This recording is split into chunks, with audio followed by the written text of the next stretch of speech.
دي دي ماشي دي بريزنت ما ياها ده شير شير سكرين بعد ما شير سكرين المربع اللي على اليسار حيظهر لك كروم ويندو انتاير سكرين. اختار ويندو. ما عندنا ده احنا ويندو فوق ايوه ويندو طيب لما تختار الويندو الباوربوينت نفسه ما تختار الباوربوينت، اعمل الباوربوينت في البرزنتيشن مود اول، وبعدين اختار باوربوينت سلايد شو. ده اللي حيظهر لك ان فول سكرين. انت فتحتها ولا لسه؟ جت الباوربوينت الباوربوينت فاتحه الان خدتها في يلا الباوربوينت وهو فاتح خليه في البرزنتيشن مود. تمام اوكي. وبعدين اعمل الشيرنج. دقيقة هسه كده هو في البرزنتيشن مود طيب بعد ده اعمل شير سكرين ويندو.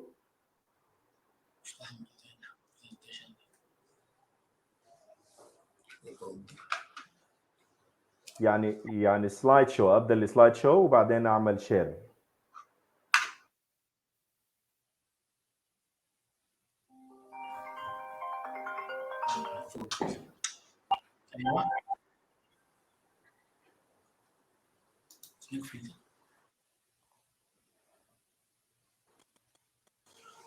ايوه ايوه لا مش كده بس ظاهر اعمل كليك. لا ظاهر. انت عملت سلايد شو مش كده؟ اي هسه ظهر لك حاجه ولا لسه؟ لا ما ظهر حاجه. لا اسمع، عندنا الويندو وعندنا الباوربوينت سلايد شو وعندنا بس اختار باوربوينت سلايد شو طوالي. طيب شير. ايوه ظهر شير عندك هناك. بيرفكت. كده تمام ظهرت. انا كنت ايوه لا انا كنت عاوز يكون في مربع صغير عشان نشوف السلايد اللي بعدها. ما يلا انت من عندك اعمل البرزنتيشن مود في الباوربوينت. اعملها كيف؟ كليك رايت كليك بالماوس على الشاشه على البرزنتيشن. شو برزنتيشن بريزنتر فيو. شو بريزنتر فيو. ايوه تمام ممتاز. يلا عايز تشغل الكاميرا من عندك صح كده؟ يا مساعد الكاميرا لا ده مش دي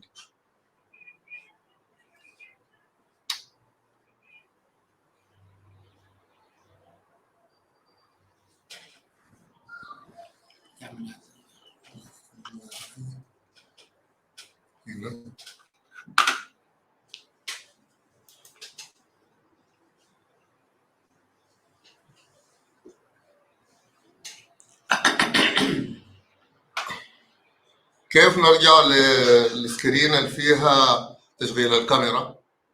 Are you using Apple ولا ويندوز؟ Apple ولا ويندوز؟ لا ويندوز. طيب الاربع مربعات حقت الويندوز اللي تحت في الكيبورد كليك اون ات. الاربع مربعات في الويندوز يلا بعد كده كليك على البراوزر تحت فاتح كروم حتلقى اضغط على كروم لما يظهر. ايوه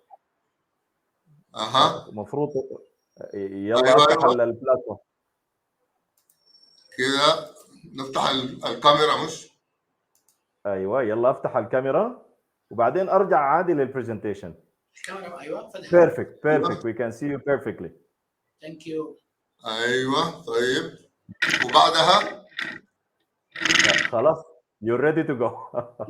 لا نحن دايرين نشيل المنظر ده. العده كثيره كده. العده قال لك العده كثيره كده كويس. كده خلاص كده خلاص كده معقول صح؟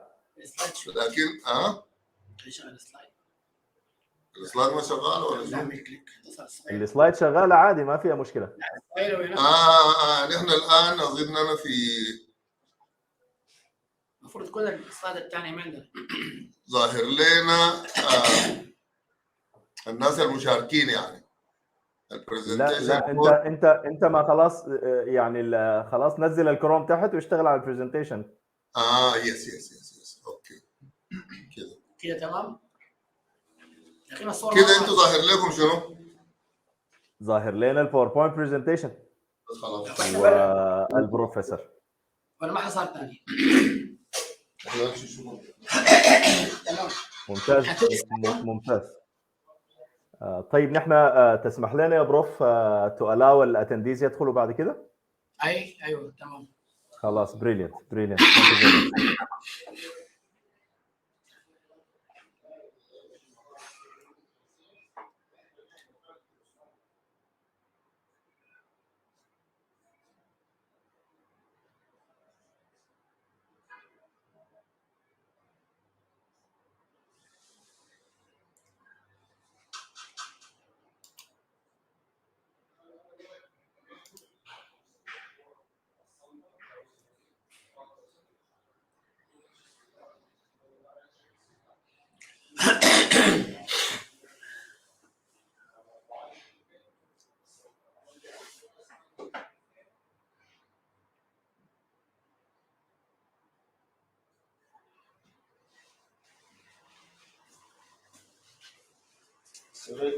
ها لينك جبتنا التليفون بتاعك.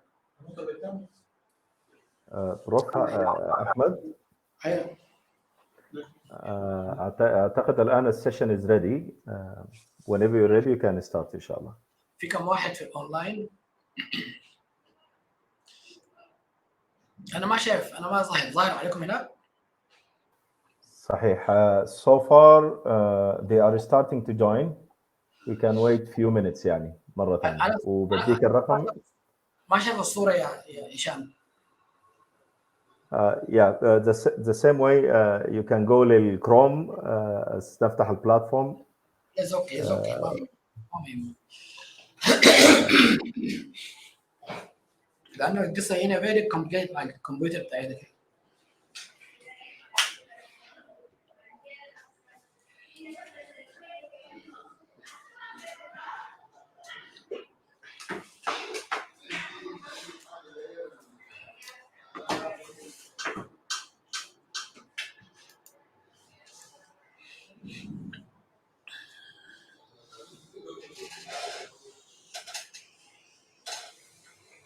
الساعه كم هسه؟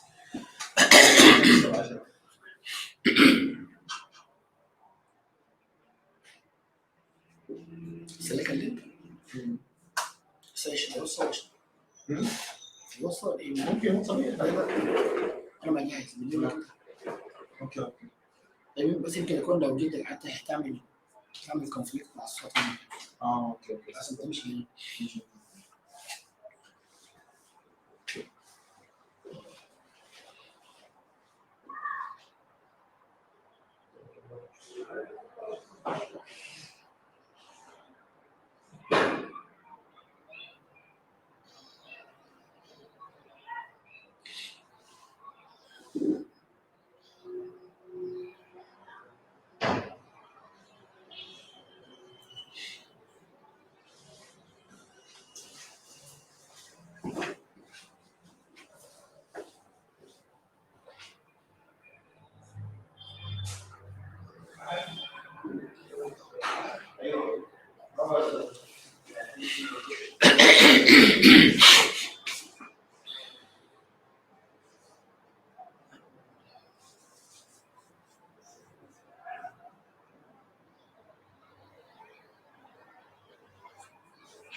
هذا شكلك مشغول. كيف احوالك ابو احمد؟ أحوالك. كيف احوالك يا أبو؟ الحمد تمام لله. تمام. مشغول مع الجماعه دي مش مشغول مصروف قصتي قبل ملخبط غلط شديد.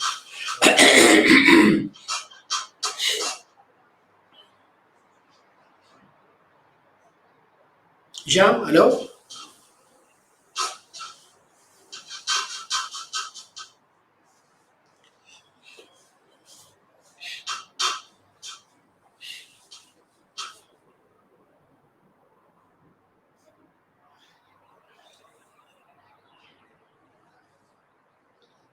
السلام عليكم بروف، معلش.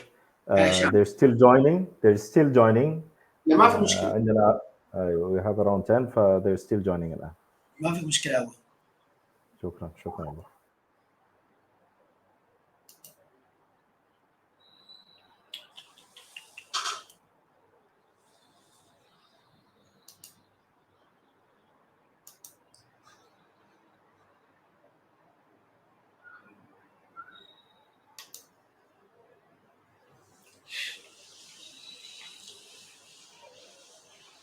You stop sharing by the way يا بروف. انا ما اعرف الحصل شنو هاي. شير سكرين and then ويندو. ايوه slide show. سلايد شو وين يعني؟ في الباوربوينت نفسه باوربوينت سلايد شو. اوكي تمام صار. ظهر بقى هشام؟ لا لسه في حاجه كده الحصل شنو؟ في ايكو عندك، لو في سماعات برضو جنبك مفتوحة تقريبا. يا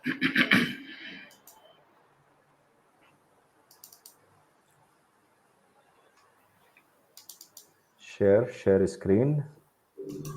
لا شير سكرين. brilliant. بس حضرتك شاركت the entire screen. Stop sharing and share back the window. شير وين حصل؟ اعمل share screen بعدين غير من فوق على window. سهل تعال.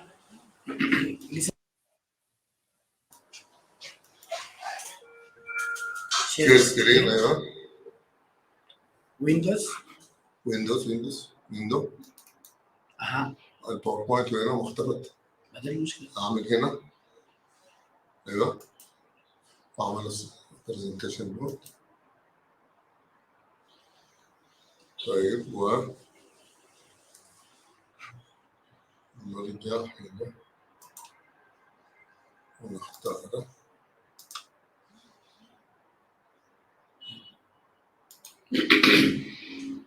يعني قصه طويله. كيف كده؟ perfect. We're ready to go and start إن شاء الله. فيكم هنا. لا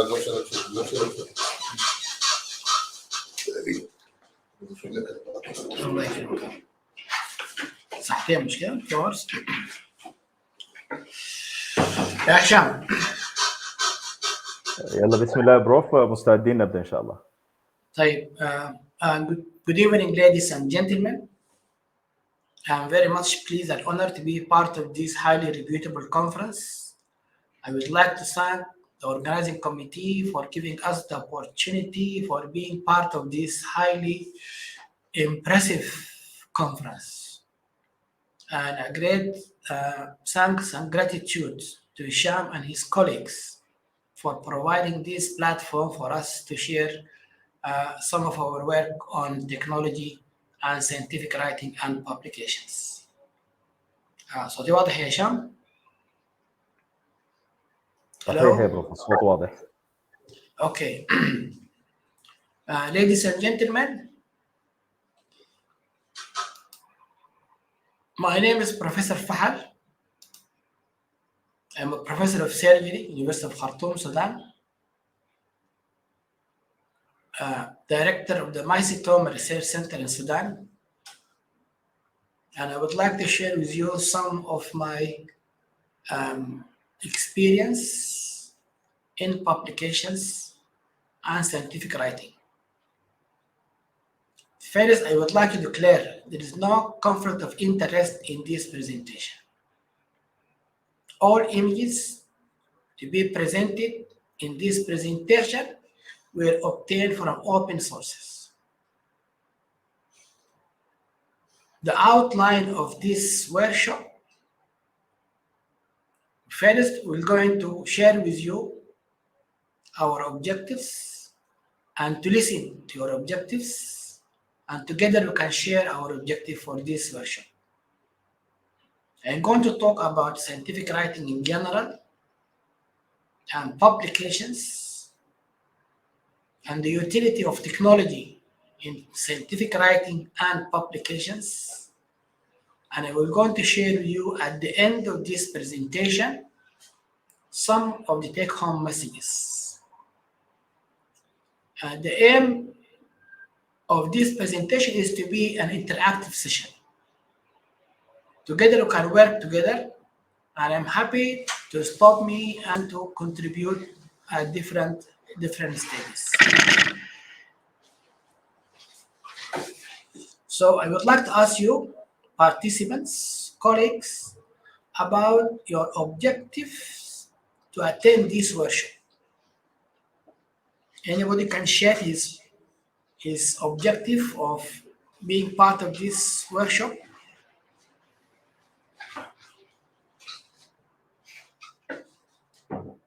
Nobody is responding, Hisham. So please, if you would like to participate, please raise your hand, and then we will give you the chance to talk to the professor. Otherwise, you can write in the chat, and we're going to deliver the message accordingly.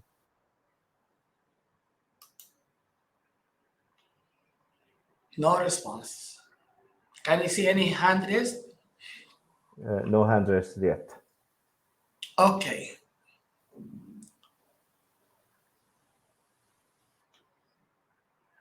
Then, if there's no participation from the other side, I would like to share with you 3 important objectives for this workshop. Together, we would like to know about how we can use technology in streamlining the scientific writing process. It will take quite a long time to master the techniques, but we start to know how we can use the technology in streamlining the scientific writing process and publications. The second important objective I would like to share with you, it is how can we leverage digital platforms for effective research communications and research result dissemination. And the third objective of this workshop, it is to understand and to be familiar on how can we select the suitable platforms for publications. And here I have to say there are different platforms for publications. Before we take off, I would like to ask you one question. Is it important?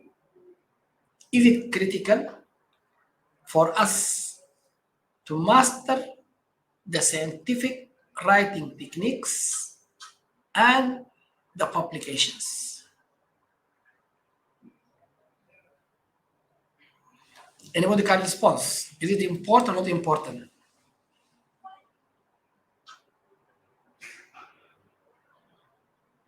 Hisham, anybody from the audience?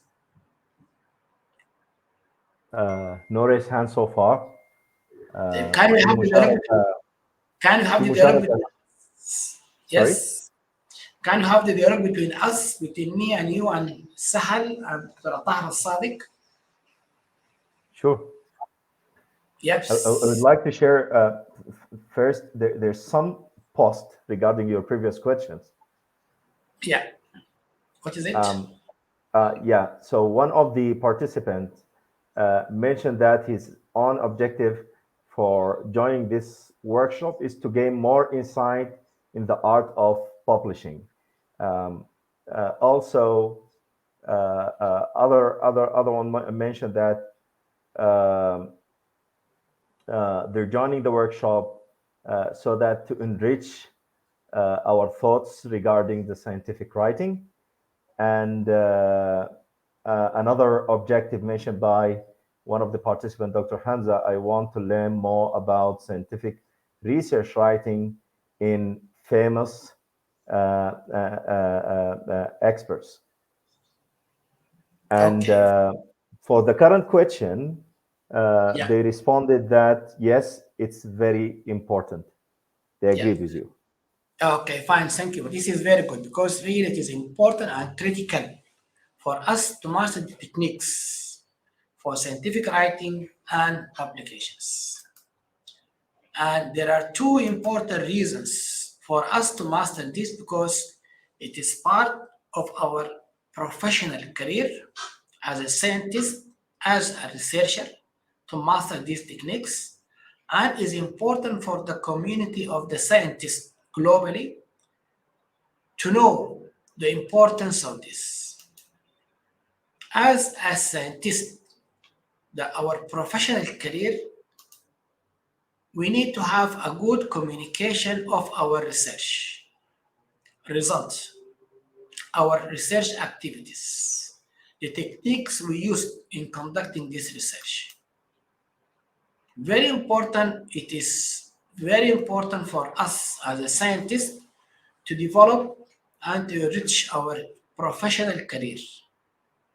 And that can be, again, done through publications and scientific writing. And the third important cause for writing, it is to be available at the community of scientists and to be visible, and we can apply for grants. And again, with publications, a good number and quality of publications, we can get good research grant that can help us in conducting a proper scientific research. Furthermore, with a good scientific publications in highly reputable journals and platforms, we can apply for a big prizes, big grants. And no doubt, Nobel Prize should be one of our aims as a scientist, and to get it. I would like to question, is it possible or not? Yes, it is extremely possible to have a good research and to apply for a highly reputable prize and award. A Nobel Prize can be one of them. Again, scientific writing is an important tool to promote scientists and university teachers from one position to other position. You can start by a research assistant, and then you can have a lecturer position, and then you can have an assistant professor, associate professor, and then you can have a professor position. And that can be done only by a good scientific research and publications. I would like to let you know that in many of the international research centers and institutes around the globe, these positions are not a permanent positions. The contract will be maximum 3 years, and then at the end of 3 years, we'll sit and look into your contribution for research, publications, grant obtained, and then they can renew your position at that. To have a permanent research post in reputable institutes and centers, it is not an easy job. So that is why researchers all the time, they are on toes to make sure that they are publishing, producing good science, getting grants to till be in that position. The scientific research, writing, and publications is important for the international global research communities. You want to disseminate the knowledge and the result to a great number of people and institutes. And that is important for the community and for the scientists and for the community of scientists around the globe. For the universities, research institutes, and centers, publication is an important tool for ranking of these universities and centers. With high quality research and quantity of publications, the ranking will be higher and higher. Hence, most of these international research centers and universities, they're looking for scientists who can write properly and can publish in highly reputable journals and other platforms. It is better to use platform than to use journals because now you can publish in different platform, and this platform now can be officially accepted as means for publications of your research. And through this presentation and workshop, we're going to know more about these platforms. Quality and quantity of the research is important.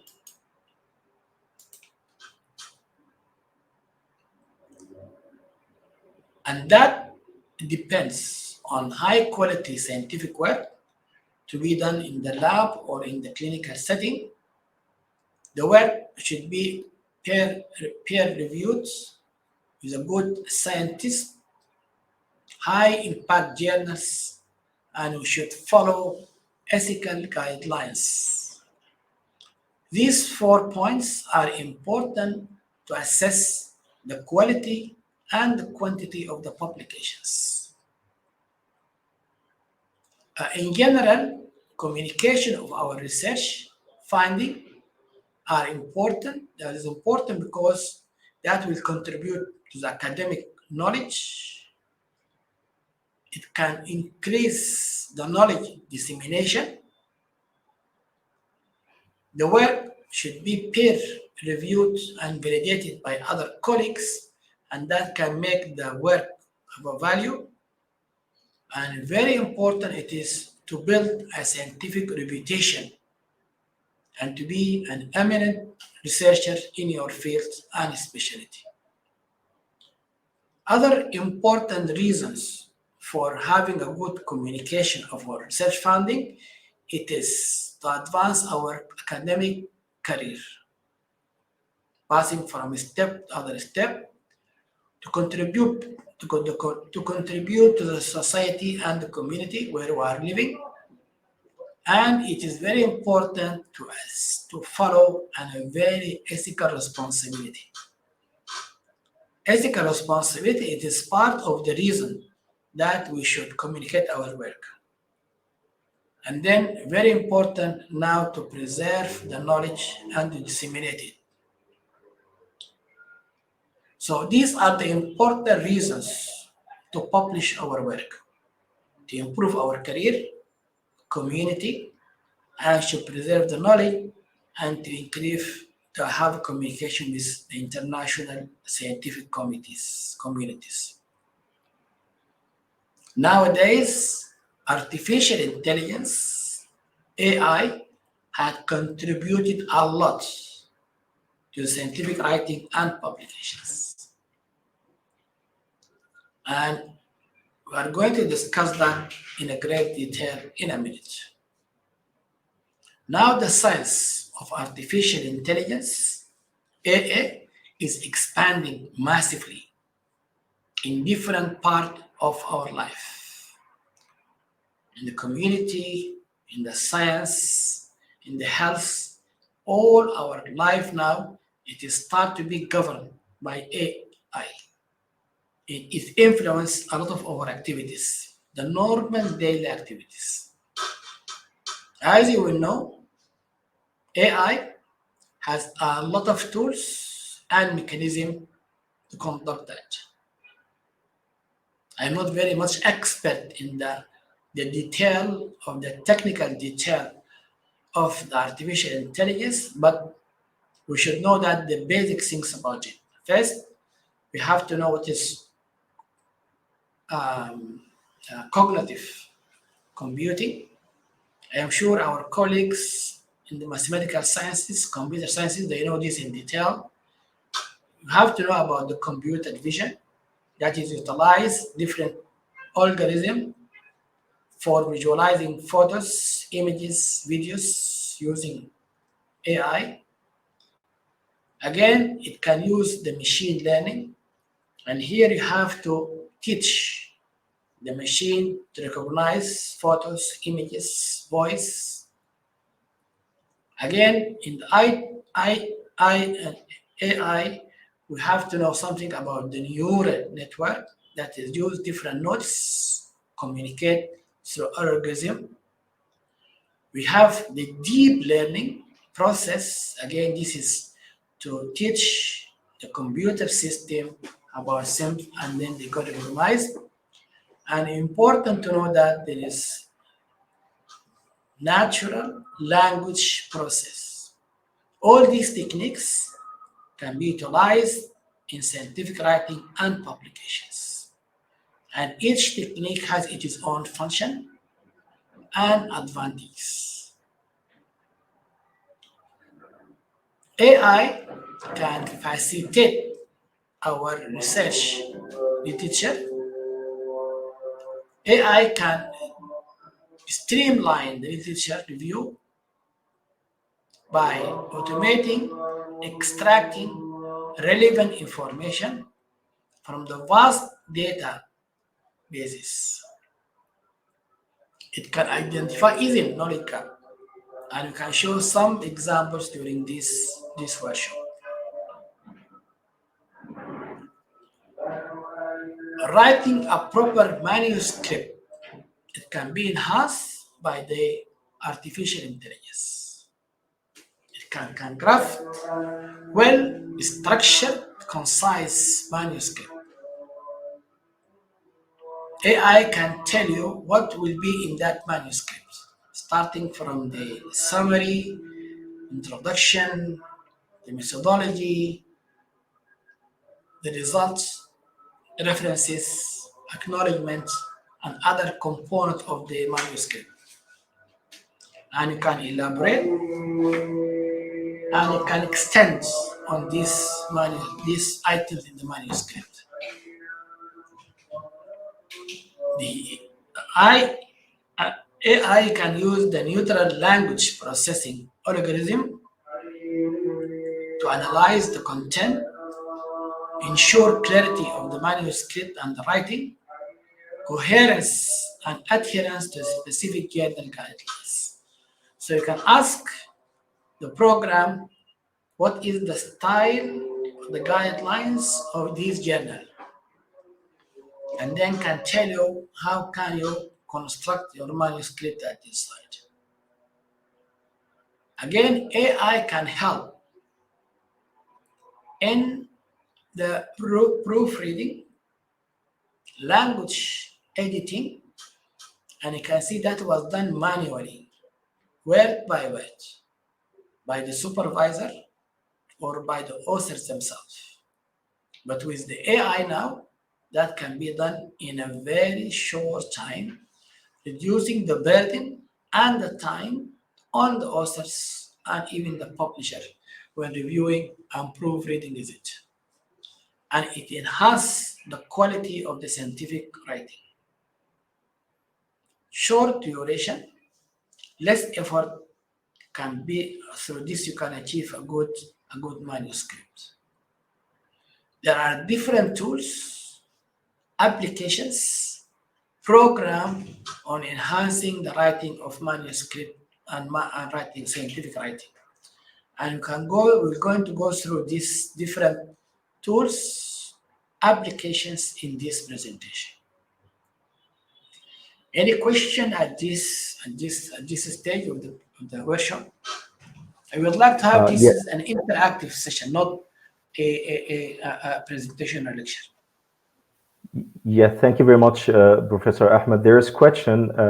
Allow me Yes. to read some of the questions received from the audience. Why The not? first question. Why not to talk themselves? Perfect. Dr. Nusayba, if you would like to ask your question directly to Professor Ahmed Al-Fahal. Just please raise your hand and you'll be able to talk right away.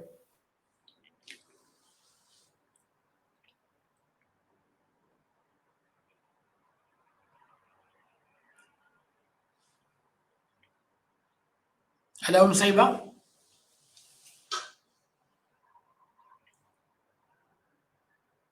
Hisham? Yeah, there's no response so far. What is the question, please? The question that Dr. Nusayba posted, she was asking that, is poster presentation considered as publication platform? That's a question from Dr. Nusayba. Yes, there are different types of platforms, and we're going to talk about this in a minute. You can have the paper, you can have the poster, either poster in hard version or a soft one, or electronic, or online, or web-based poster presentation. So I'd like to remind you, sorry, Professor Ahmed, I would like to remind the audience that in order to participate, you need to raise your hand. To raise your hand, there is at the left of the chat, there is an icon with 4 squares. You click on it and you will be able to raise your hand, and then you will be allowed right away to talk to the professor. Thank you. All right. So artificial intelligence can help us in preparing our manuscript for publications. Fast, quick, accurate.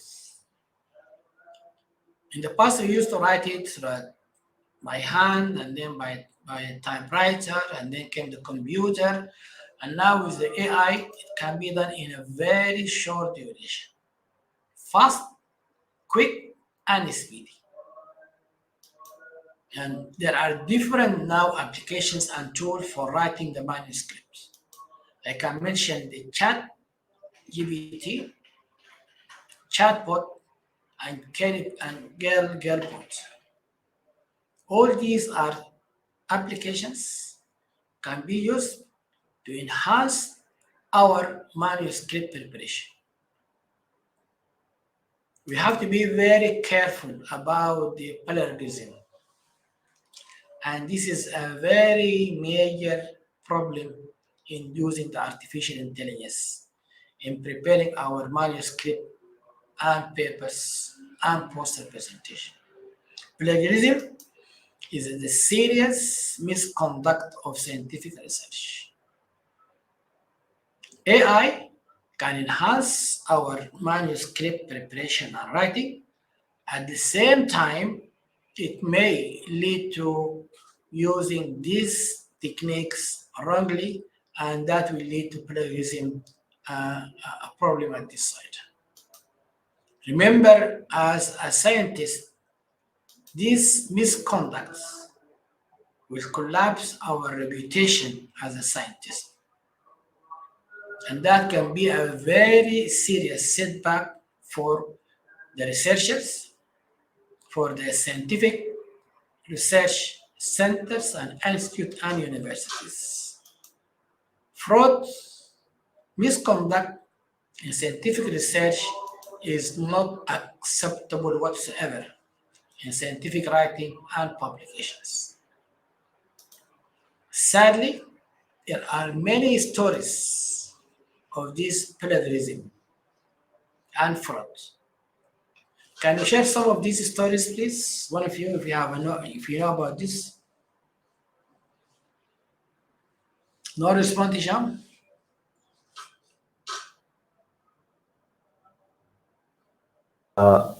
I'll check now the Q&A and the chat.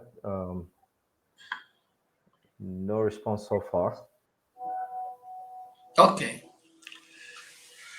Well, there are many examples of this. Even if you want to do a very simple publications, writing paper, and you want to use a histology slide, you cannot go to the net and just borrow a slide from the internet or from somebody and put it in the paper. That slide should be very much related to the case you are reporting it. This is, for example, in the case of mycetoma, histology is the same for the different causative agent. But again, you should use the one you found it in that case. You cannot just simply download one of the photos from internet and put it in your manuscript. And that can be considered as a fraud and a plagiarism. So please be stick to the high ethical consideration in writing your scientific publications and work. And this is again a very sad story. A senior professor from South America, known to discover a very breakthrough work on the stem cell.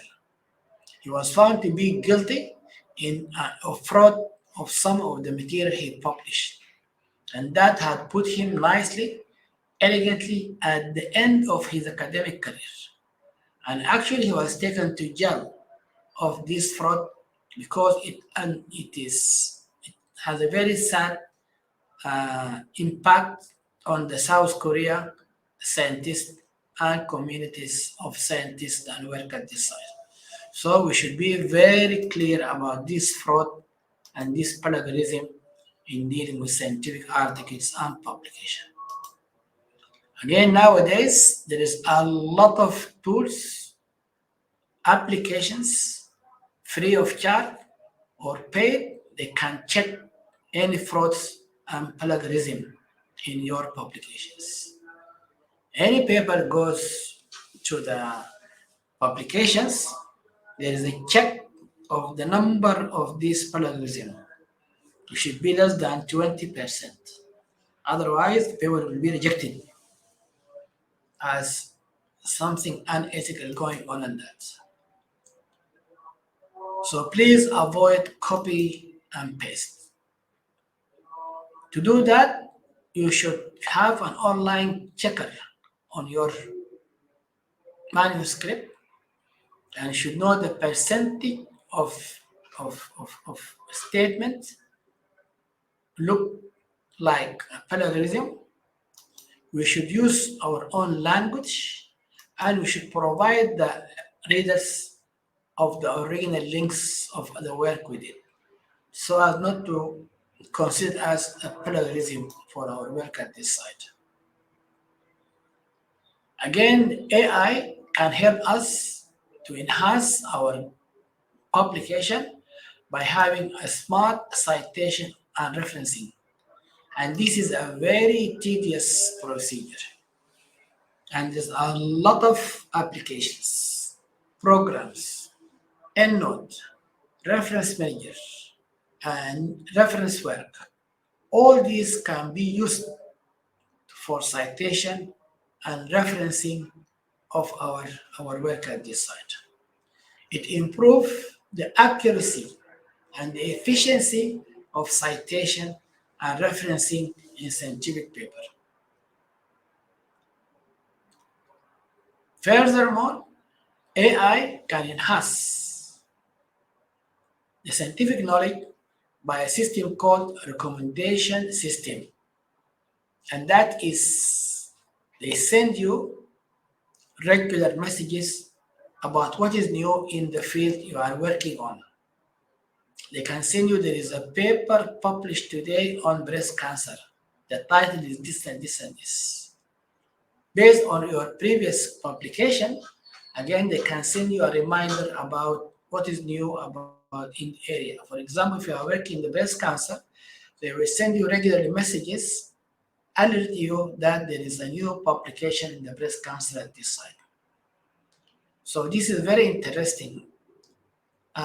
tools for knowledge dissemination and to alert you about what is happening in your field at this site. And this is an example. This is a Google message for a Google Scholar alert telling us about the new publications on impact of the war in Sudan about the massive trauma control program. And by this system, you will be staying very much informed about your field. You can keep up, you can follow what is going there, you can trace the new, you can watch, following, keeping up, keep an eye on your work, observe what's happening in the field, and watch over and maintain your knowledge in your field at this time. So you can stay very close to what is happening there.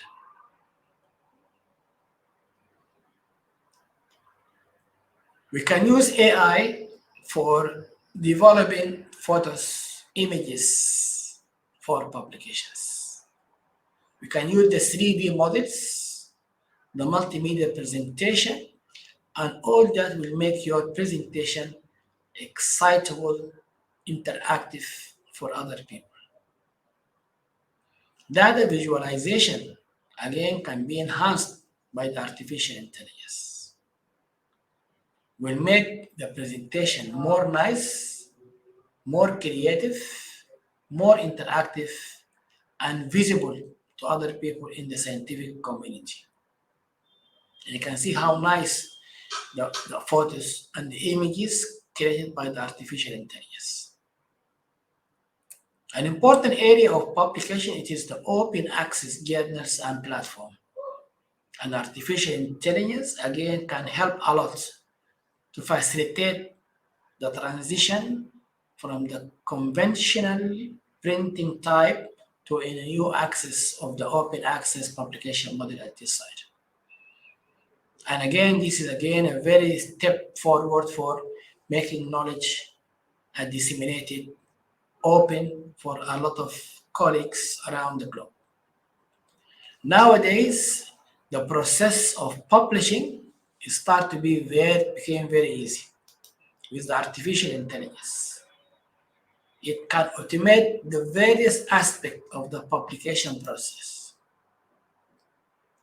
Starting from submitting the manuscript, send the manuscript for different reviews to have a peer review process, reminding the reviewers about the deadlines for this review to be finished and completed and submitted, for the formatting of the manuscript, for the production of the paper.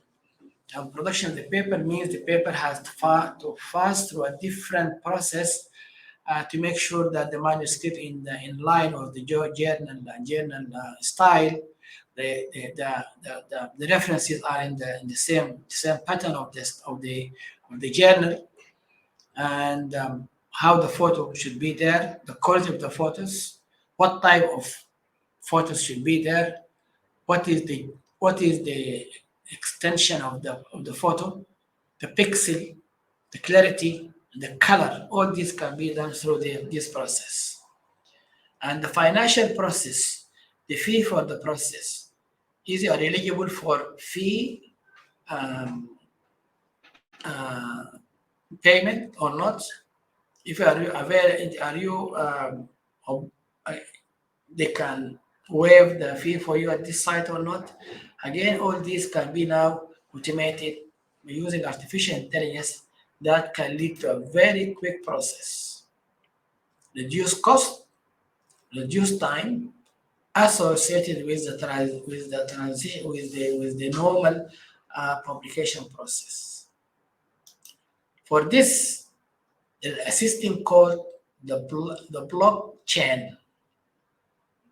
And this is important for transparency and for security for the publications. It is an artificial intelligence and technology, advanced database that allows transparent information sharing within the business network. In publication now, it is a business. Research offices or press offices are commercially guided offices at this site. The blockchain, again, it can store a lot of information and together can use it to enhance the process of the publications. This technology can enhance the transparency and security of the scientific publications.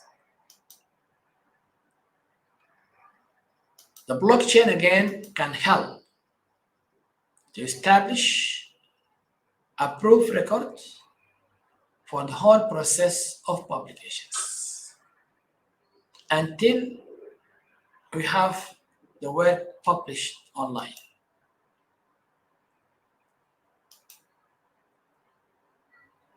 Again, that will improve the integrity of the publishing office, the scientific records, and to avoid plagiarism and data manipulation. Any question until this stage of the workshop? Yes, Professor Ahmed, we have a couple of questions and I have a couple myself. So Yes. allow me to invite, first of all, allow me to invite Dr. Fakhruddin, Professor Fakhruddin. Would you like to ask your question to the professor?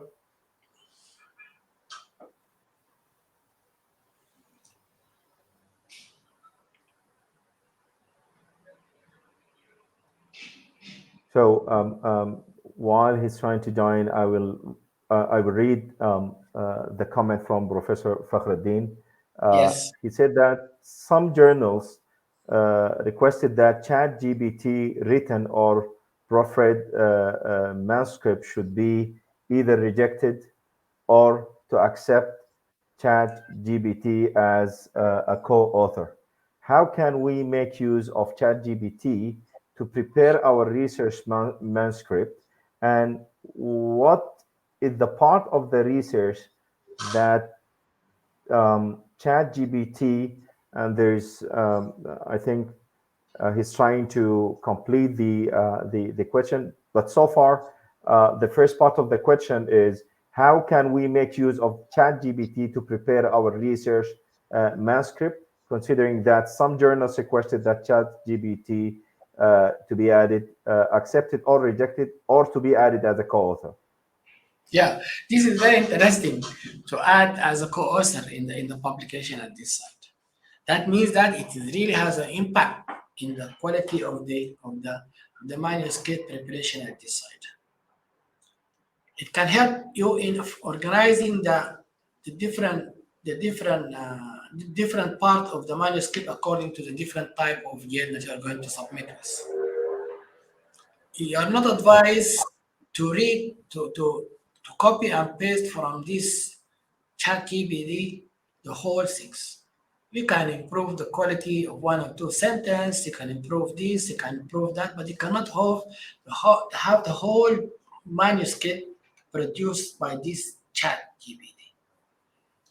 And then there's another program. There's another programs you can take this manuscript to other program, for example, Gelpod, and to rephrase these sentences. So it is a tool to improve the quality of the work and not to be used to produce the work itself.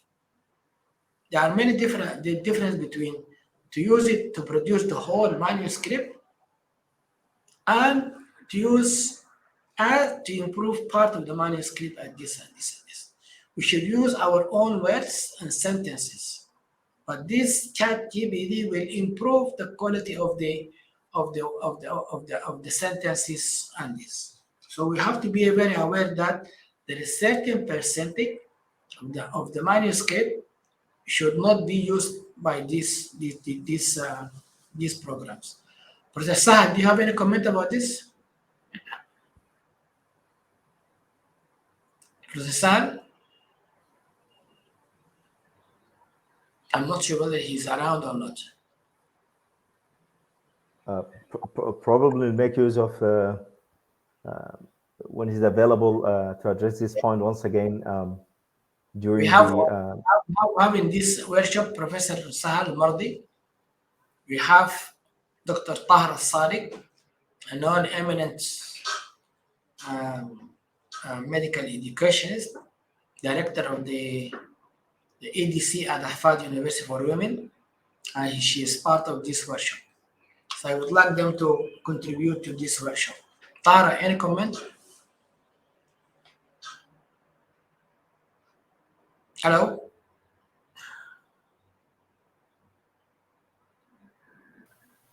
Okay, so then we can go.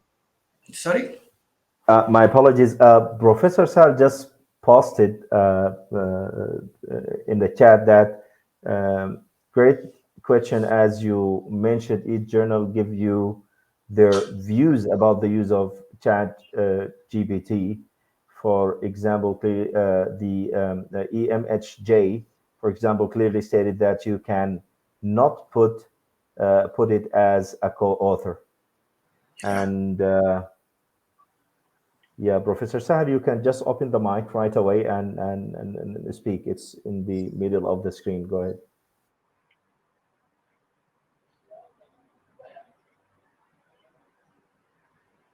Sorry, this is Dr. Tara. Yeah, in the middle of the screen, you just click on the microphone.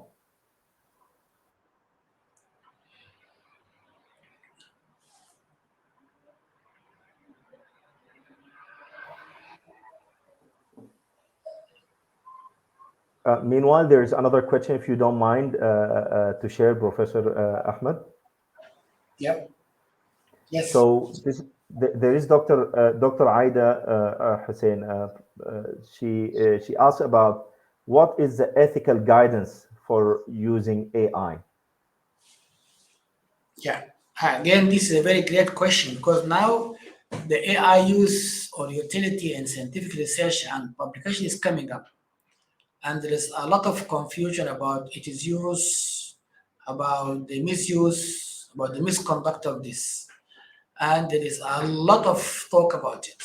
I think about a few days ago, there was a meeting in the European Union about the use of the artificial intelligence in scientific research and publications.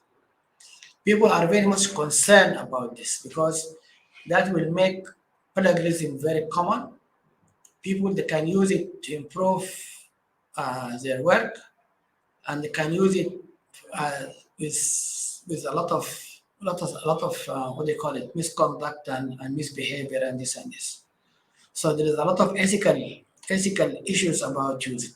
You know, this is not right. We as a scientist, we know this is right, this is wrong, and this to be avoided.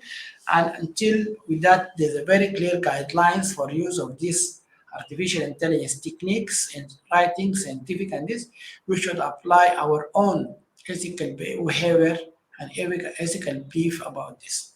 But it is very difficult.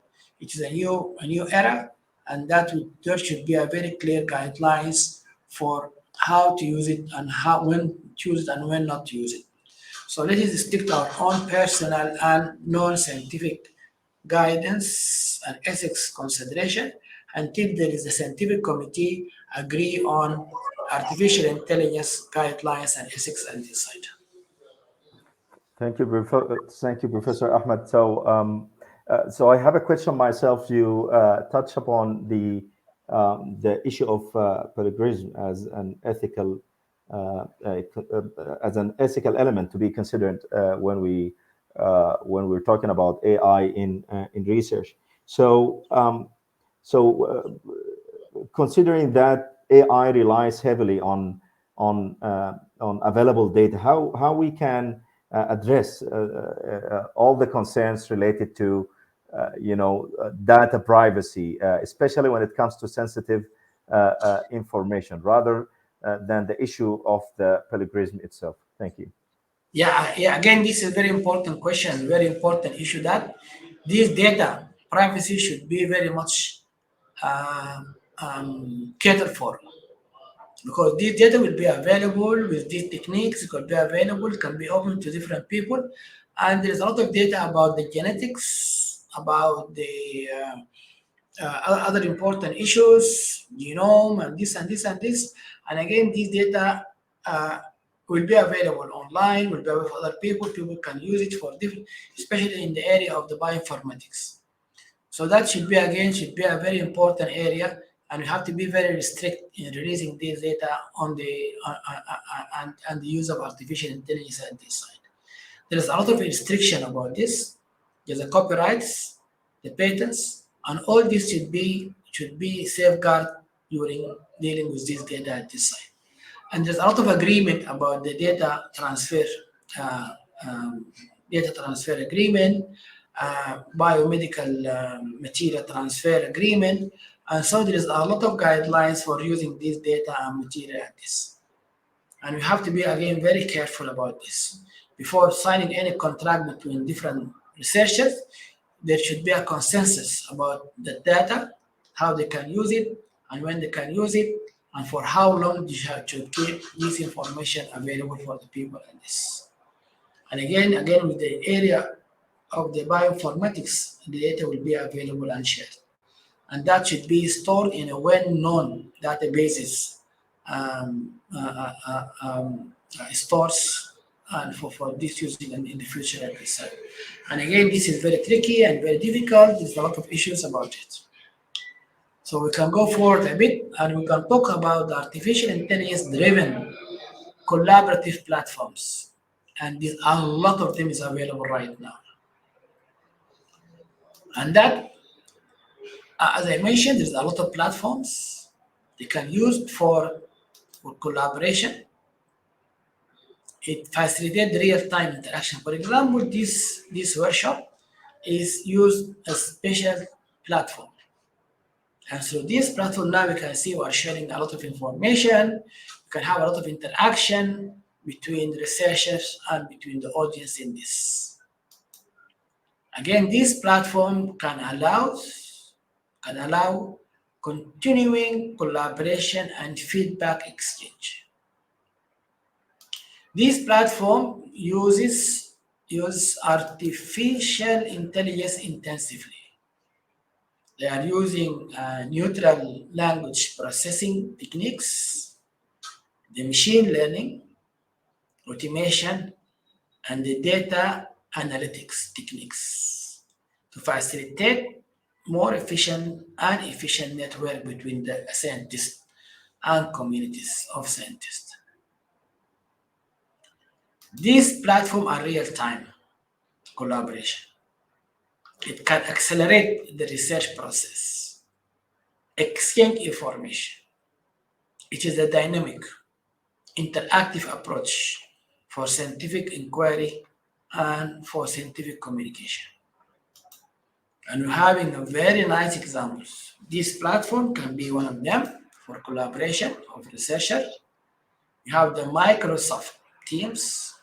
We have the Zoom applications. All these are an example of real-time collaboration platforms using artificial intelligence techniques. We have the Slack, and again, this is a very important application to collaborate between scientists, to share information, to share ideas, and to make sure that we are in the same boat together. Asana, again, this is another platform. It can be used for collaboration between scientists to organize meetings, organizing research meetings, organizing activities at this site. Furthermore, there is what is known as Monday.com, and all these are platforms to enhance real-time collaboration between the different researchers, different institutes around different parts of the globe at this site.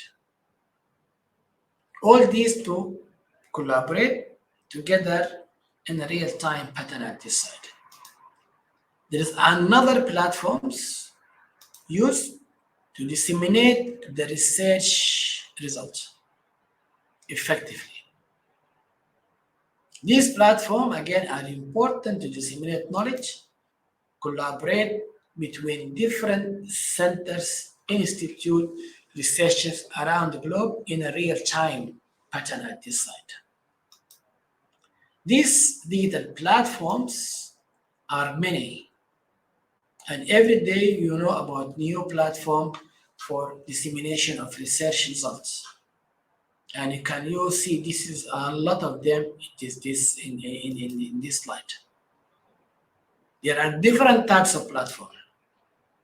Academic journals is a platform. Databases for the bioinformatics data, genetics are the platform. Institutional website are platforms. Repositories are platform. Social media now is a platform. The blogs and other online forms. The Open Journal, again, this is a very important digital platform for dissemination of knowledge. All the information available online. It is free of charge, but somebody is paying for this free of charge facility. The whole journal can be online, can be open access. All the articles available, photos, images can be simply downloaded from these open access journals. You don't need to have or to pay for these journals because somebody is paying for you. And this space, again, this is another open access platform. Data available there. It can be digital data, it can be photos, can be images, can be papers, can be books. All these can be available in the different D spaces. It enhances collaboration, enhance scientific discovery, and enhance dissemination of information and democratization of this information. And these are examples of these databases that these spaces available. Online journals, open access. This open access platform can disseminate information. And these examples, they are using different artificial intelligence techniques. They are using software techniques, internet, the cloud, computers. So all these are important tools to disseminate and spread the information and result of the research. Open access publications have a little process. It is free of charge, but usually somebody is paying for us. Either the authors through their institutes, or for there is a platform called for Life, and this is paying for people from underdeveloped countries. They can have an open access publications in these journals free of charge because this is part of the importance technique to develop science in underdeveloped countries. Why it is important to have these platforms? It enhances visibility of our work and research, a global finding and index exchange, because open access, removal of the traditional barriers for researchers to publish in good journals, okay, and to increase the researchers and institute visibility in the community of researchers and science. As you can see, there are different techniques, different platforms used to disseminate the research information at this site. One of them it is the podcasts, webinars. All these are platforms can use to disseminate knowledge, share information, make it available. Different techniques can be used, and multimedia format is an important tool to be used in this.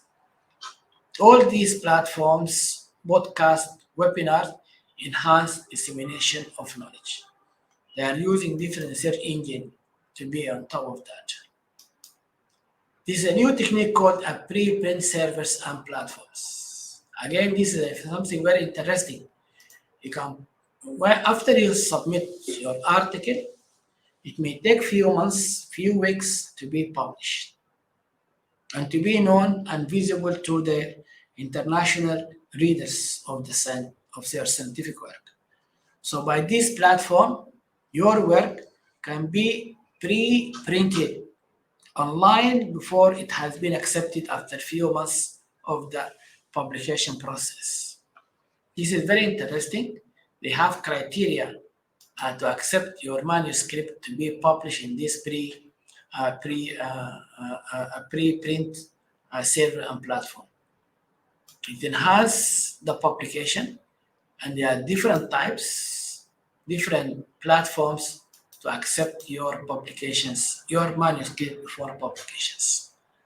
And again, we'll tell you, you can have a feedback from other colleagues about your work, and that will enhance the quality of your work and publications, accelerate the scientific process of dissemination of knowledge and activities. But your work will be available for people. If you are not successful in the publication, somebody will take the idea and have it done in his lab or in his institute. It is pros and cons about it. The preprint, it can catalyze the collaboration between different groups. Somebody can read this work and it can contact you to start a new project about this before your publication is being published.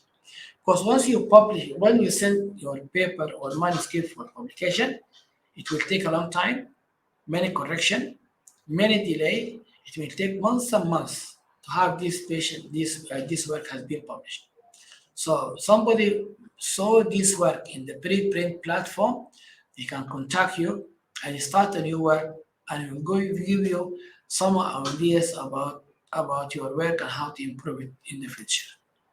Transparency and accessibility is the important idea of having the preprint service and platform. And we should encourage ourselves to publish our work as a preprint before it accepted as a paper in a journal. Right, now we are using intensively the social media for publications, for dissemination of our knowledge and activities. Any question so far about this?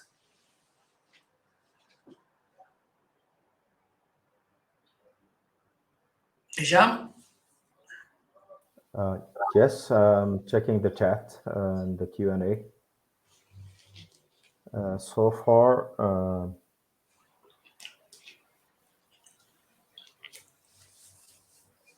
the aim of this workshop Yes. is to be interactive, so we need to have views, ideas, and thought of the participant as well.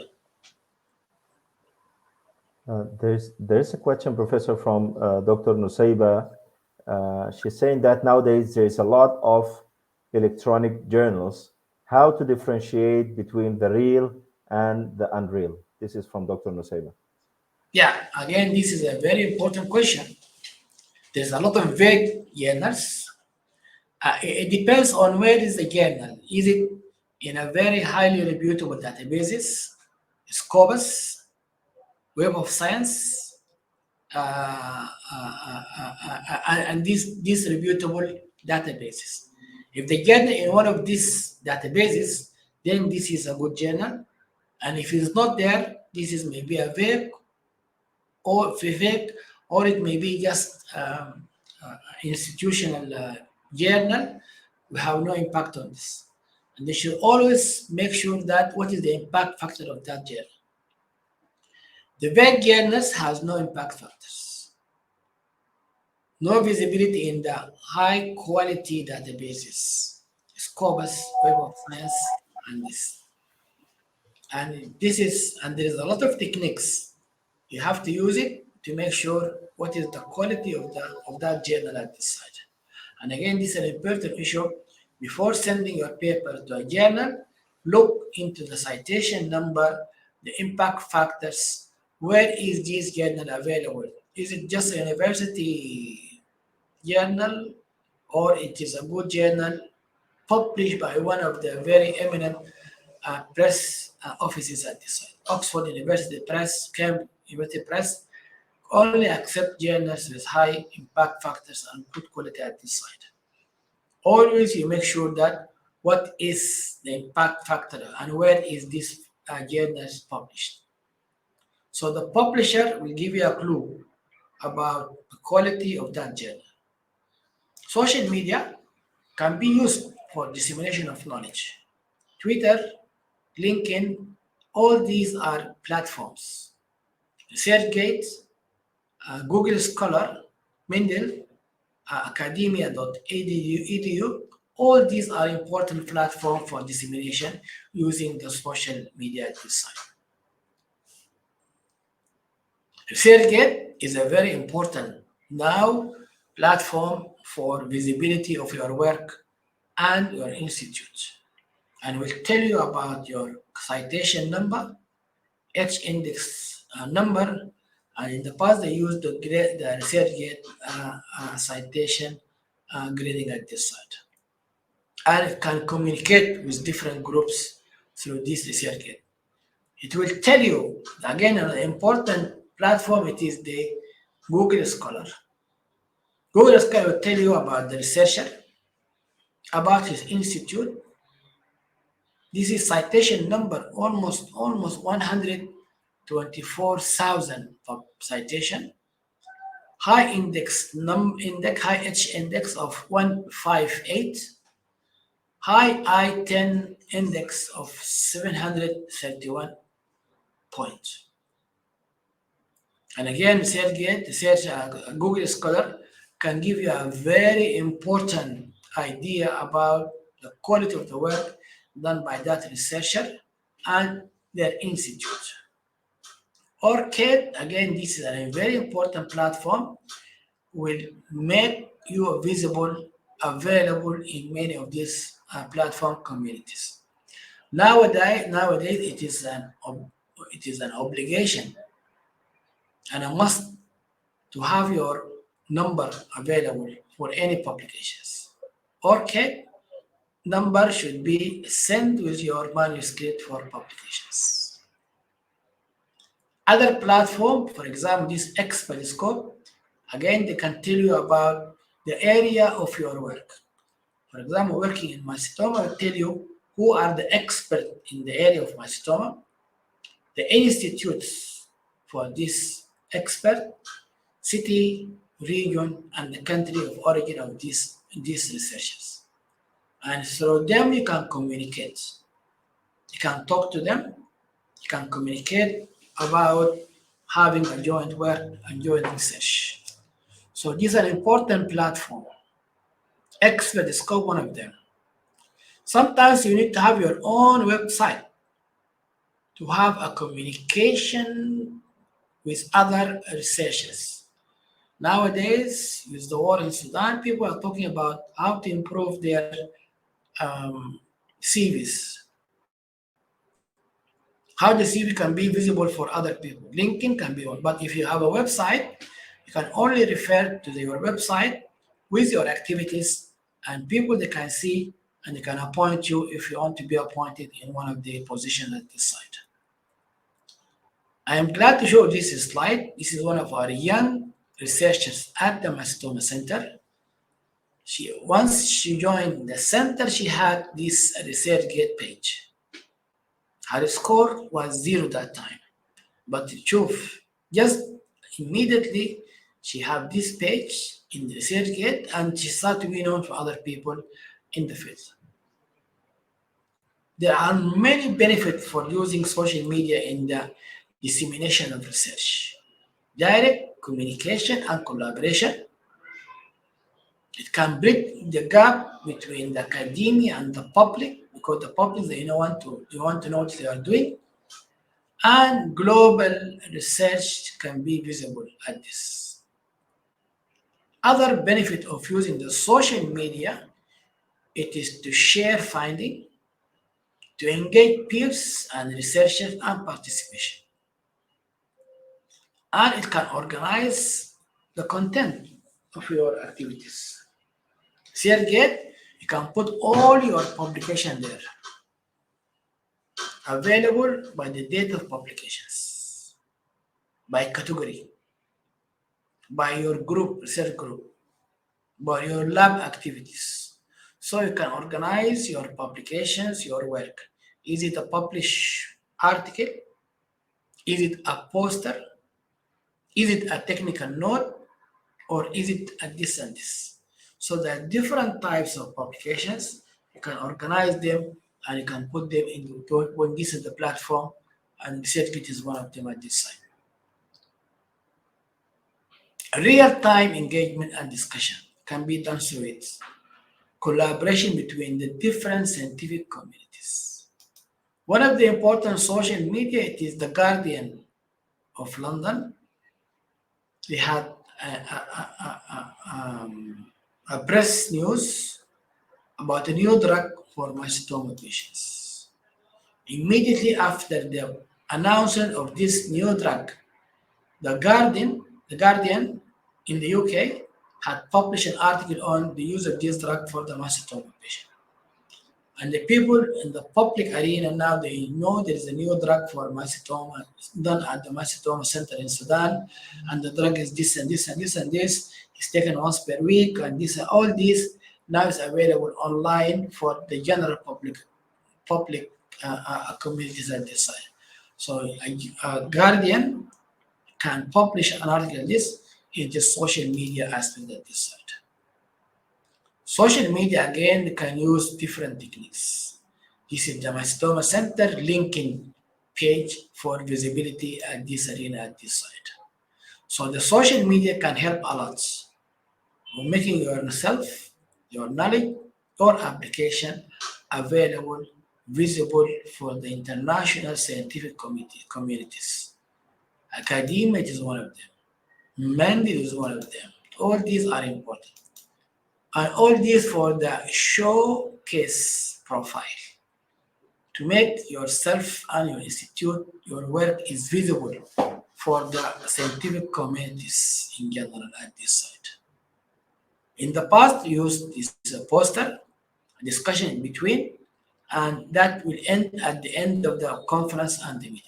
But with this platform, all these things will be available all the time, anytime, any place, and anywhere. There's a lot of platforms. This is Expertise Finders, one of them. We'll tell you about the resources, about the guidelines, about the articles, about something. We'll tell you about the scientific work, the research, and this. And all these are examples of this platform for dissemination. You know, we start our work in the lab, on the hospital, or whatever, and then we publish our work, and then we create a communication for these results. And here there's a lot of media to be used: podcast, seminar, case show, a lot of them. And then disseminate the results and evaluate the impact on the research and this. So there are different steps and stages for increasing research visibility and impact. All these platforms are used to improve the visibility, the transparency, and the insight of the research and the impacts, and can monitoring your citation frequency. For example, by saying Git, you know your research Git is 47, 42, 44, and the people are going to follow this. Google Scholar will tell you about the citation, about the impact, about each factors, and the people, they know how we are doing at this site. In fact, somebody wrote a paper on how to build a showcase measurement of the scholarly reputation at this site. And again, there's a lot of science behind this. And you should know this, and we should be in contact with the social media expert to make our work more visible and more clear. It is a very dynamic, interactive academic community, this academic platform. It had a lot of impact on the speed and the space and the connectivity and contribution for this. Blogs. Blog now, it is start to be a very important social media tool to make our work visible with the public, and show our scientific content accessible and known to other people, and enhance our academic articles at this site. This is one of the platform, the Scholar podcast, and this is a record of our work on the mycetoma, and that was published in 2007. And again, this is a very important means to make our publication and work known for this using this podcast. The blog again now start to be a very important means to communicate with the community, with the scientists and with the lay people in the community at this site. You can have your story about mycetoma, you can have the photos, and you can have this and this and this, and all this for the visibility and for the communication with the scientists and with the public, and to show the human side of the research through this blog. And how you did you start this work? And what was the importance of starting the work? And how this is done? Again, here we have a very, very humane aspect of your research to be shown and to be visible about this. Again, remember that this podcast now to start to be a very strong, versatile for people to know about your research and your institute. And should always be on the alert.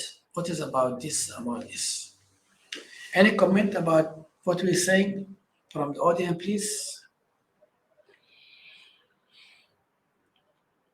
Sham?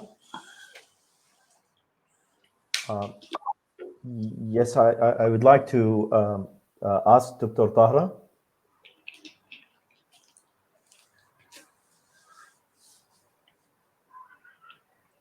Salam alaikum, everybody. I'm sorry, no, I couldn't join earlier to say what I wanted to say, but I already wrote it in the chat box. So I don't have a comment right now. Thank you. Thank you very much, Dr. Tahra. I have a question from Professor Fakhruddin. He's saying that in this era of implementation research, how can we encourage aligning health research in Sudan in order to achieve this in medical research across different medical disciplines in terms of priority, study design, and how to build channels? I assume there's still remaining of the question. I assume that to build a channel for dissemination. Yeah. Actually, nowadays, in many of the institutes, there are very specialized people working on this dissemination of information and knowledge. They are appointed only to make sure that your research that has been implemented in a special field now is known to other people to be used in the community and other people at this site. And this is a science, by the way, nowadays. It is how to make these things available at this site. The result of this implemented work at the certain areas, certain communities should be known to other people in around the globe at this site. So in many conferences and meetings, there is a news conference. And this news conference will tell the people about this breakthrough or what is the new in the implementation work have been done at this and this and this. So again, this is an important area. And here you have all the time to appoint somebody from the media, expert media. I know some of the international funding bodies, they put some money for this part of the activities. They actually appoint some journalists to write something about the breakthrough in this research to make it visible. Even for other journals, for example, plus neglected tropical disease, Stephen Otto related problem, they will ask you, are you planning to have a press news or a press conference to talk about the result of your work? If you are planning for this before your paper has been published, you have to align with the journal guidelines. For example, the paper will say that the judge will tell the paper will be online at this time, that day and that time. So your press conference should be immediately after the appearance of the paper online at this site, not before that. So there is a lot of guidelines about the using of this media for announcing and for telling about the news or about the result of the paper or your work on this site. And again, there's a lot of policies, procedures. You have to sign a contract with the journal and this. And there is a lot of guidelines for this. Again, this is a very important issue nowadays on announcing about the new results of the work being done. As I mentioned, the Guardian of London had published an article the next day of our announcement of the new drug for mycetoma patients. And this is one of the things you have to make sure about this. Okay, ladies and gentlemen, I would like to have some conclusion from what we have been saying the last few hours, few minutes. First, we should know that there's a lot of transformation of scientific articles and publication techniques. People in the past used this pencil extensively because they can write and they can delete this and this. Now they came the computer, you have the abstract, and then you have the artificial intelligence and this. Nowadays you have the media and the technology for this. And now there are various avenues to enhance our visibility through this technology. To enhance the quality of our work, writing, we can use a lot of techniques. For example, simply Grammarly. Grammarly is available online. You have to pay for it. Again, it corrects our English, our grammar, and our spelling mistakes. It is part of the artificial intelligence techniques. There is no big problem with using the Grammarly because it is for the grammar and the English and the spelling and this and this. It can change some of the statement to improve the quality of the English for it. And again, it can be used without problem at this site. So remember, there are a lot of techniques, applications using artificial intelligence to improve the quality of our work and research and to break down the traditional barrier of writing. You have a very good data, but you cannot write it because the lack of the experience in doing the writing. I am sure many of us has a lot of data. Many of these data were not published because of the difficulty in writing and this. Technology again can foster the research collaboration. We have a lot of media, platform, ResearchGate, Zoom, Microsoft, Sania, Slack. All these are platforms that can help in the shared collaboration.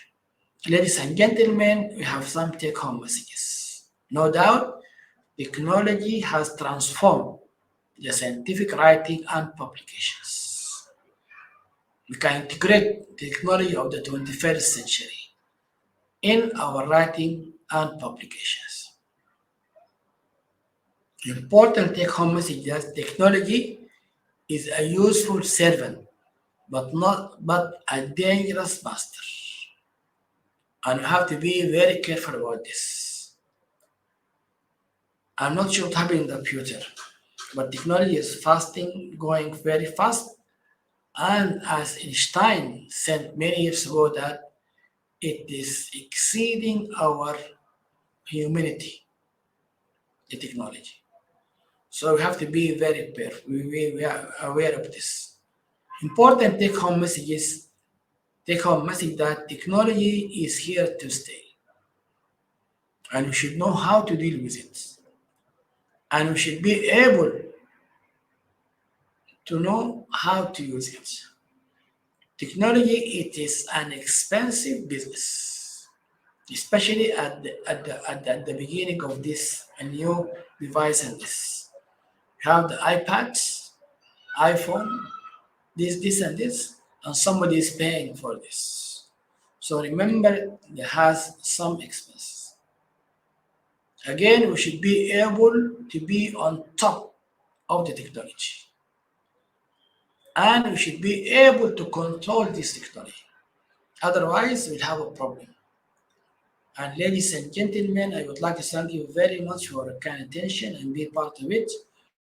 And here is some of my contacts, the email, website, the barcode, and we can communicate in the future to talk more about these techniques and how we can utilize them for better scientific writing and publication in a very short time with less effort and for half quality of research. Thank you very much.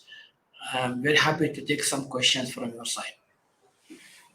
Thank you very much, Professor Ahmed, for the very insightful presentation. Indeed, a lot of what you mentioned already has been agreed upon through the participants. You address a lot of the aspects related to research that shed the light on some of the pain points for us as a faculty.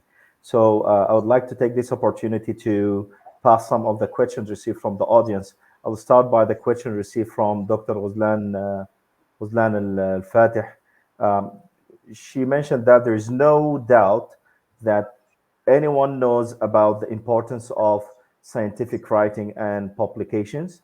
But on the other hand, the engagement of health workers and students in conducting research is weak. And still we have a little number of publication from the level of undergraduate to higher levels. So what's your thoughts about that, Professor?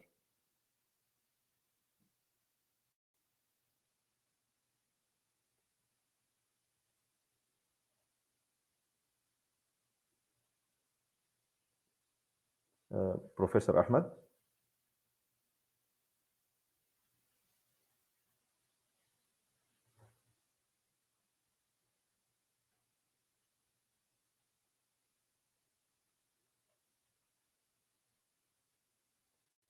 Professor Ahmed? دقيقة بس يا دكتور شوفوا لأنه زي sure. حاجة بيسووا له في الكمبيوتر ده دقيقة. All right, sure.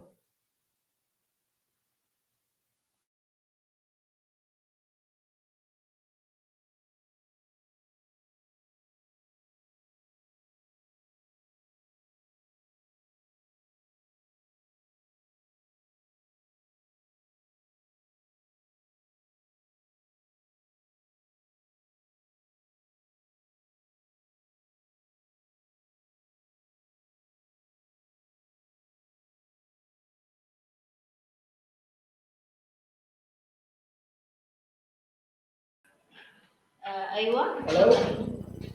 Hello, Sham? Yes, thank you very much, Professor Ahmed. I was technical problem with my computer. Now, yes, please. Thank you. So thank you very much. Allow me, if you please, to repeat the question received from part of the audience. So I'll start by the question received from Dr. Ghuzlan. She mentioned that there is no doubt that anyone knows about the importance of scientific writing and publications, but on the other hand, the engagement of the health worker and students in conducting research is weak, and still we have little number of publication from the level of undergraduate to the higher levels. So what's your thoughts in that? Yeah, this work again. This work is to enhance our ability to write and to be engaged in writing and publications. It is a training process.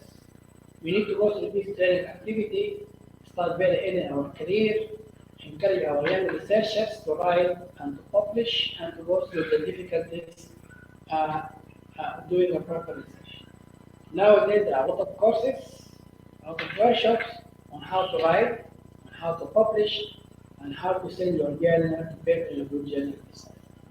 So it is a tedious process, but we need to start early in our career to write properly, and to have a mentor, and to share with the mentor our thoughts, and to have a good exercise.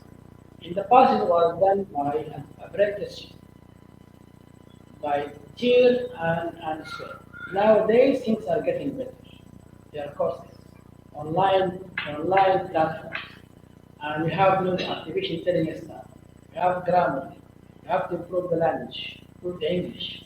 And the important thing it is to be on top of our work and to increase our activities in this area. As you know, as a clinician, you have to deal with research, the patients, administration, and teaching. So we have to have the four legs of the chair equal, otherwise we'll have a problem with the future. If you start early, to start to have a good communication with those who have a good ability to help you in writing your work and so on. Thank you very much. Very insightful indeed.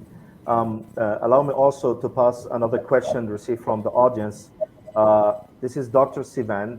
Her question is, do journal indexing mechanisms have criteria to assess journal quality based on whether the journal allows using AI or not? A difficult question because AI is just started right now, and I don't think there is a tool now to measure the impact of the journal according to this. And there's a lot of talk about the impact factors in the journals. Some of the journals is specialized in areas which a lot of research there. For example, a journal on tropical diseases will be specialized in a very small group of research. So the impact factor will not be very high compared with journal publishing on cancer of the breast and this kind of things. So there's a lot of loopholes about the impact factors, about the journals, about this. But the most important thing is to have a good corrective trial, to be published in a good journal and this. Thank you very much. Has a very good reputation, science and nature. Nobody can doubt that. And then there's something in between and this and this. So always look for the criteria for a better platform, for a better journal, submit a good work with ethical clearance. Thank you very much. Very, very, very insightful. I have another question here received from Dr. Aisha. She had a question. She said, I'm quoting, it's very important to use technology in scientific writing. How we can find our way to learn how to use AI tools? Is there any institute for learning? Question received from Dr. Aisha. Actually, there is no specific institute, but there's a lot of tutorial on the net, a lot of website who can give you more information about this. The more you read, the more you look into the website, you can have more information about this. Important thing to share a discussion and idea with colleagues with experience, share experience. For example, you can come and talk to Professor Tahra, Professor Mardi, about what you found yesterday in about this, and what are the difficulties, and they can tell you about how you can overcome this. So these group discussions and collaboration, you learn more, you go to the internet, have more tutorial, and all these are important means and ways to improve the utility of these research techniques and technology. Thank you very much for your response, Professor Fahal. There's also a question here from Dr. Hamza Muhammad. His question is, I'm quoting, how to improve our local journal to become international journal, because of course we have excellent research and to reduce the redundancy. That's a question from Dr. Hamza. Yeah, again, this is a very important question. And we have to work together. We have to submit to this journal good quality of work. Okay? And the journal should be regular. The journal should have a very good editorial board, very meticulous. You stick to guidelines and for the journal at this time. And the journal can be published once every 2 years. It's not a good journal. It should be published very regularly, for example, every 2 months. And now online can publish paper every day because there is no there will be no guidelines for this. You can publish the paper once the paper is ready. You can upload it and post it in the website in the Gather website. So again, regularity, good quality of work, uh, stick to the guidelines of the journal, trying to have means and ways to be attached to one of these international platforms. And that, for example, PubMed. If you'll be able to be part of the PubMed, you will be probably very reputable journal in a very short time. And people they know, they can write and listen. At the beginning, we should invite good researchers to write good articles to be published in our local journal at the site. Once you are having this uh, uh, connection with good publishing office, then you will have a very good reputation in the future. Consistent, very important, and to stick to the guidelines you put for your publications.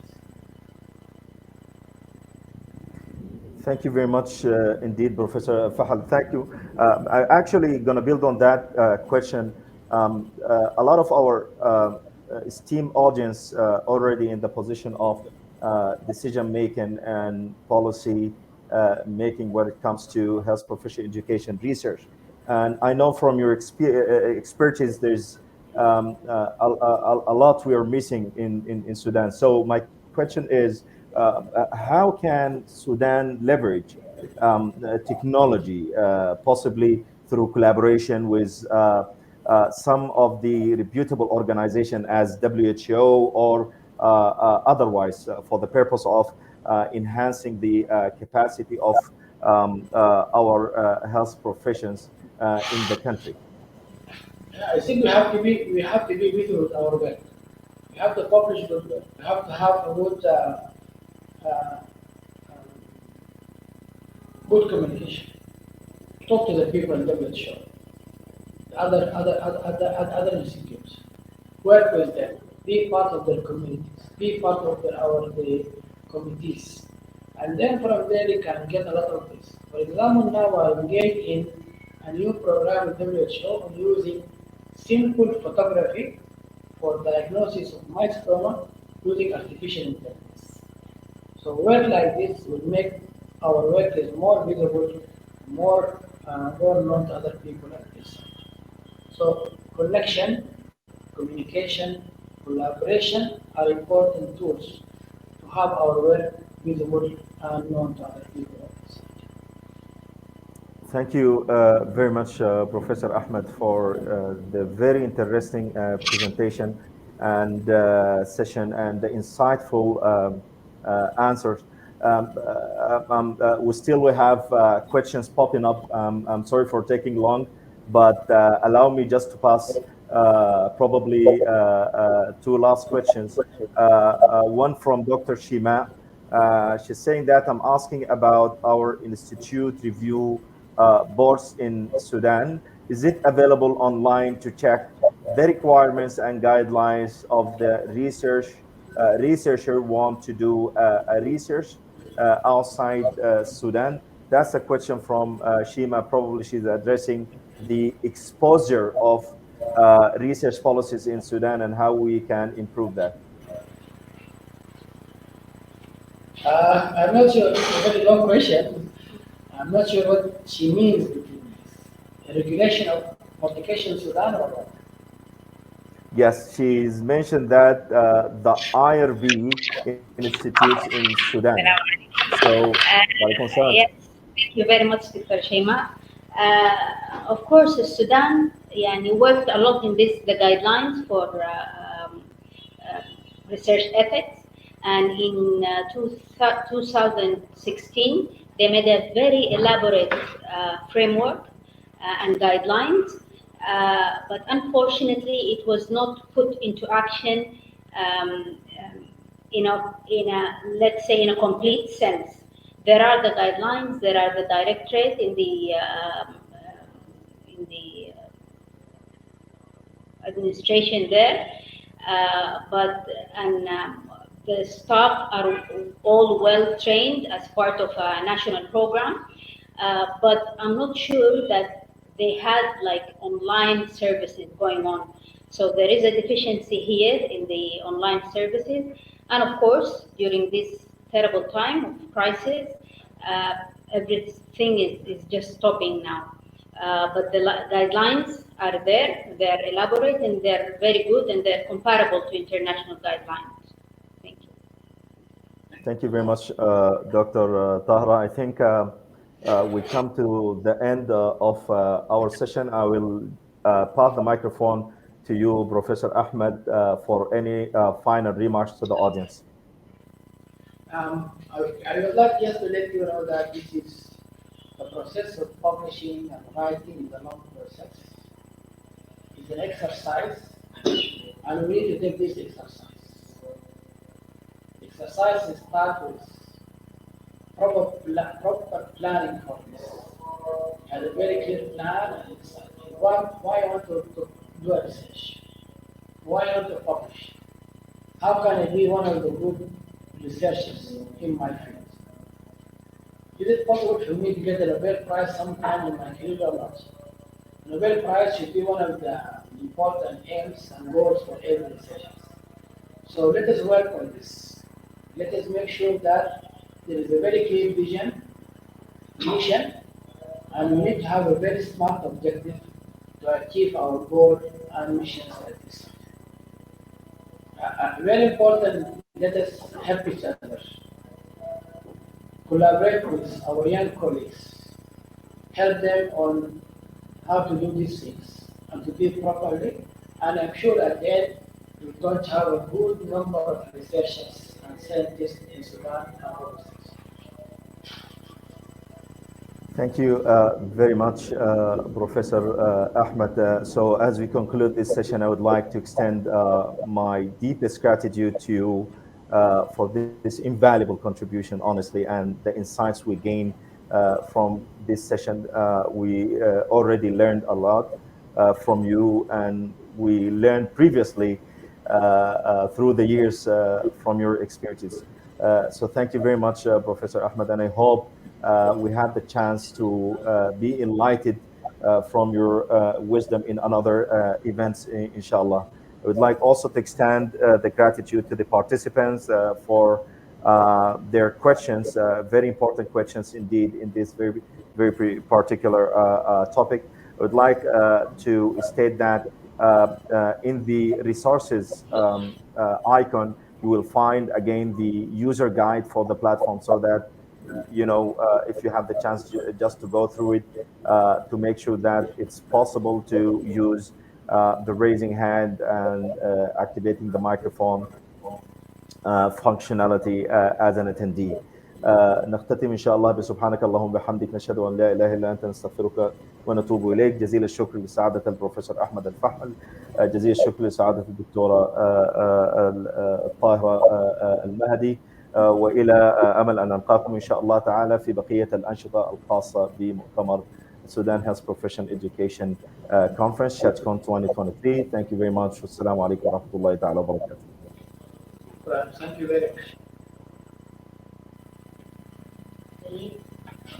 Release,